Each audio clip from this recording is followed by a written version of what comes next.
Le ciel était bleu ce jour-là, le 14 février, le jour de la Saint-Valentin. J'avais prévu de faire une petite surprise à mon chéri pour renouveler un petit peu notre engagement.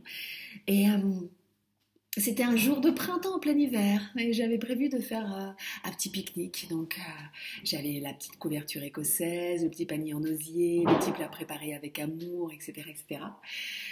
Et même les flûtes avec le champagne dedans, waouh, trop chic. Et puis voilà, on commence à manger sur le bord de la rivière et tout d'un coup, toc, toc, toc, je sens des gouttes me tomber dessus et puis il se met carrément à pleuvoir. Mon projet tombe carrément à l'eau, c'est le cas de le dire. Et là, j'étais complètement en stress parce que je me dis non, c'est pas vrai, j'ai préparé ça depuis une semaine et puis voilà, tout tombe à l'eau, qu'est-ce qu'on va faire? Mon copain, lui, il s'émeut pas pour si peu, il est très créatif en plus, et puis il dit, tu vois là, il y a une cabane, c'était la cabane des chevaux, bon, bien sûr ils n'étaient pas là, donc on est allé, ça sentait un peu le crottin, mais bon, ça va, moi ça m'a indisposé un petit peu, mais pas mon chéri. Hop, la petite couverture, et on ressort les petits plats, heureusement on a pu manger tranquillement, et puis je vois que lui, il était quand même préoccupé, il parlait pas beaucoup, tout ça, et donc je dis, qu'est-ce que t'as quelque chose à me dire? Et il me dit, oui, j'ai quelque chose à te dire. Je suis saisie. Oui, vas-y, je t'écoute, chérie. Entre la poire et le fromage, il me dit quoi? Il me dit, je pense que nous avons fait le tour de la relation. Je m'ennuie un peu. Je pense que la vie, elle est faite pour vivre plusieurs chapitres et j'ai envie de vivre d'autres aventures. Je te quitte. Et là, il se lève et il part, avec son fromage encore dans son bec, comme Maître Corbeau.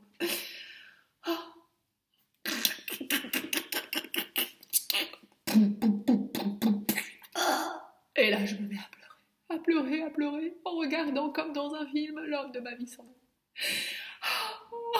Je pleure, j'en peux plus. Oh mon Dieu, orage, au désespoir, oh, il y a ses demi. Je téléphone à mon amie Pamela, prête à lui raconter tout ce qui se passe et pour sentir un peu son soutien. Oui, allô? Ah oui, ah bah écoute, excuse-moi, mais là tu me déranges un petit peu parce qu'en fait je suis pas toute seule. Elle me fait ce coup-là. Je dis, mais tu plaisantes ou quoi? Attends, tu rigoles, j'ai le cœur brisé, t'as pas de temps pour moi, pour tout ce que j'ai à te raconter. Ah, des copines de merde, je me mets en colère et tout, je suis ravagée, je casse tout, les flûtes de champagne, je brûle le panier en osier, je fais fuir le chevaux, je casse la cabane. J'avais la tension à 25.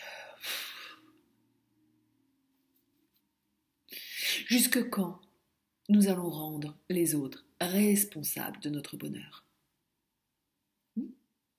Jusqu'à quand nous allons donner aux autres la responsabilité de nos émotions? Nous sommes responsables de nos émotions. Eh ouais, je sais, ça pique un petit peu ça, hein, je vais le redire. Tu es responsable de tes émotions. C'est toi qui es responsable. C'est toi qui te mets en colère, c'est toi qui te mets en tristesse, c'est toi qui stresses. L'autre, il est responsable de rien. C'est pas lui qui te fait du mal. L'autre n'a pas la capacité de te faire du mal. Récupère ta puissance. L'autre, il vient pas avec sa cargaison de larmes comme ça, qui dit ouvre ton cœur s'il te plaît, je vais t'en mettre un petit peu là. Chut. Non, Pamela n'arrive pas avec son carcan de flèche empoisonné à la sauce colère et elle cherche pas à pointer ton cœur et tu vois? Non, c'est toi qui te fais du mal.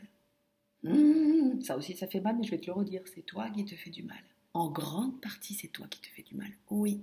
Et quand tu comprends ça, ça te libère de quelque chose. Tu te métamorphoses. C'est le début de la transformation. Parce que ça change tout. Ça change toute une vie, ça. Sinon, tu rends toujours les autres responsables de tes émotions. Et donc, tu es toujours dans la victimisation.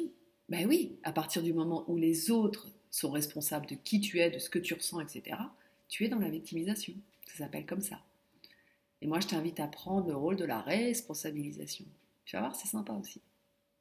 Tu es responsable de tes émotions. En chantant, ça peut être bien aussi.